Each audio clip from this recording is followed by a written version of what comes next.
What is happening right now is not really about Greenland, and it is not just about tariffs. What we are seeing is a moment where economic power, military strategy, and resource control are starting to merge into a single pressure point inside the Western system itself. When the President of the United States, Donald Trump, threatens European allies with escalating tariffs unless they accept a territorial outcome, the signal is no longer economic. It is structural. This signal tells us that the global system is under pressure because economic coercion is being used not only against rivals, but inside alliances to secure long-term strategic advantages. Greenland sits at the center of this pressure. For decades, Greenland was treated as a remote territory with symbolic importance. In reality, it has always been a strategic platform.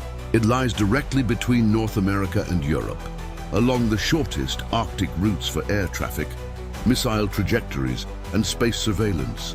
The United States already operates critical infrastructure. They're tied to early warning systems and space defense. That alone makes Greenland a permanent security asset. But what has changed is the economic layer underneath the military logic. The Arctic is no longer frozen in time. Climate dynamics are slowly reshaping access, logistics, and feasibility. What used to be a static buffer is becoming a zone of long-term competition.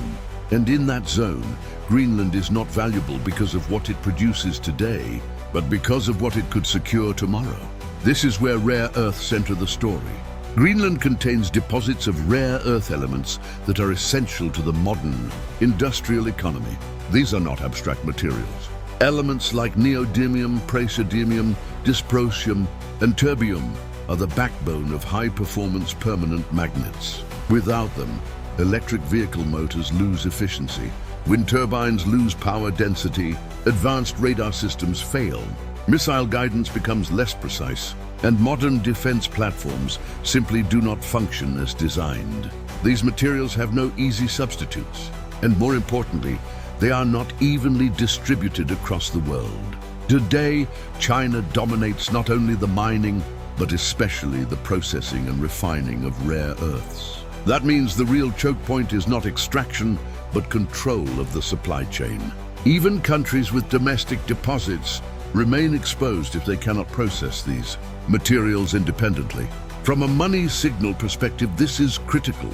Rare earths do not create explosive GDP growth.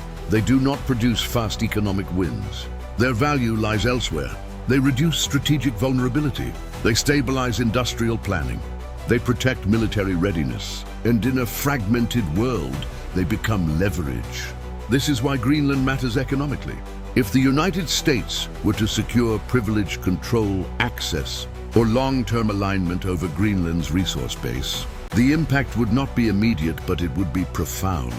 It would reduce future dependence on external processing monopolies.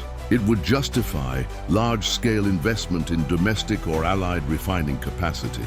And it would shift bargaining power in global trade negotiations without ever needing to flood markets with supply. That is structural power. And this is precisely why Europe reacted so strongly.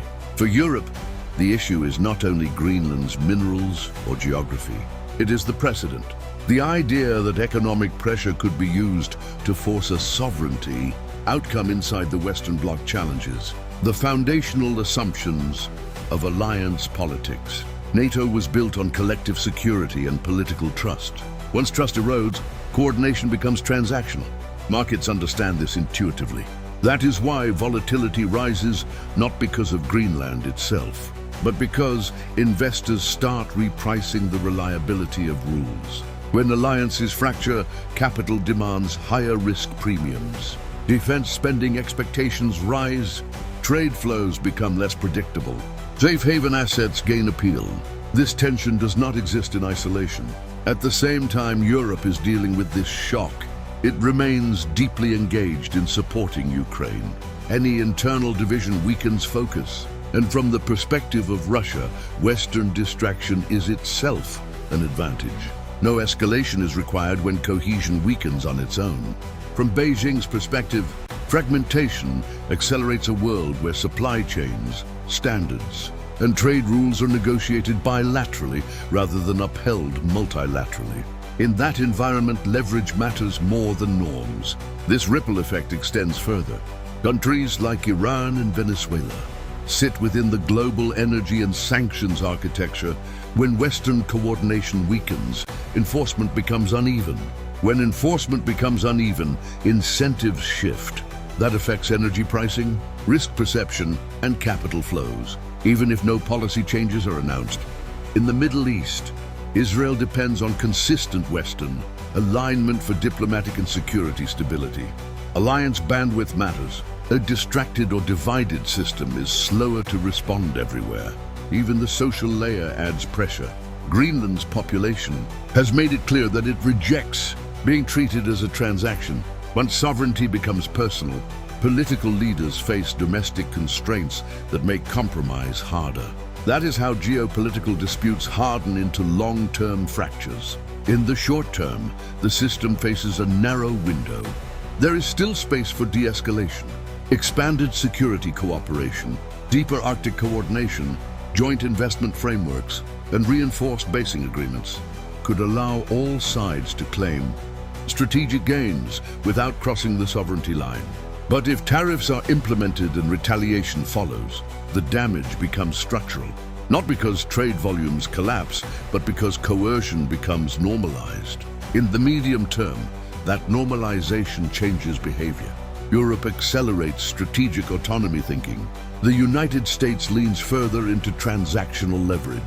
The Arctic becomes more securitized, and rare earths, instead of being a technical issue, become a geopolitical one. In the long term, the signal is even clearer. The world moves toward blocks, defined by control of critical inputs rather than shared rules. Economic security replaces efficiency as the primary objective, and power is measured less by output and more by resilience. That is the money signal. This is not a story about buying land. It is a story about controlling future constraints, and when tariffs are used to secure those constraints. The system is telling us something important. The global economic and security order is under pressure because control over strategic resources, supply chains, and geography is becoming more valuable than trust itself. What happens next will define whether this moment becomes a footnote or a turning point. Because moments like this do not just explain today's headlines, they explain tomorrow's world.